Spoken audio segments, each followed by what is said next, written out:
I actually started blogging when Leo was initially diagnosed, and over the course of the years, keeping family and friends informed, the blog just started to evolve in a really natural, beautiful way. It went from keeping people informed to allowing them to see the adventures that we were actually experiencing. And through that time, my intention was to write a memoir.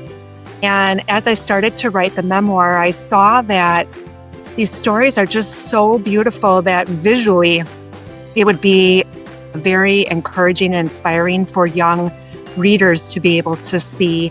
And so I was simultaneously actually writing the memoir along with the children's series, which when I started to think about it, I was writing down all the adventures that we did with Leo, and the list just kept going and going. I'm like, oh, this is like way too big for one book. And so I started to separate them, and it just came so naturally for them to be put into seasons.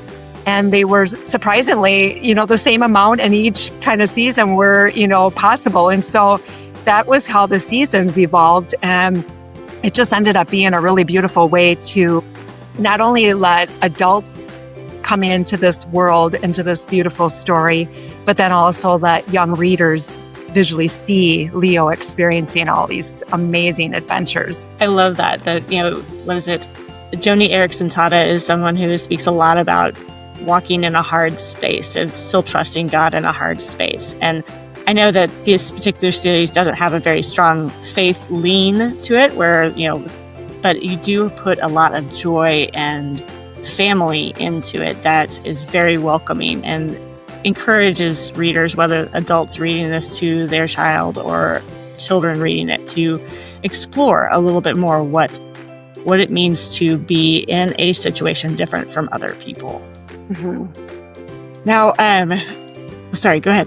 I was just going to say, love and friendship come through so beautifully in the story. And so even though they are not faith-based, they still extend that core value of friendship and love. And we need that in every walks of life. Right. For certain. Now, Diane, as a mother, how did you make that mental transition from my son is terminally ill and that is heartbreakingly sad to let's make this an adventure and a joy? Well, we went on an adventure of our own through the course of Leo's life, and he actually started having visions of Jesus at age 3 and these incredible conversations. And our family as a whole went through a great deal of hardship. In the course of 8 years, we lost 7 family. In the course of 7 years, we lost 8 family members. And through all of that, Leo was so instrumental in the way that he prepared our hearts for this. He definitely was an instrument of God and actually foretold us of some things that were going to happen before they happened, including the loss and diagnosis of my other son, Trent.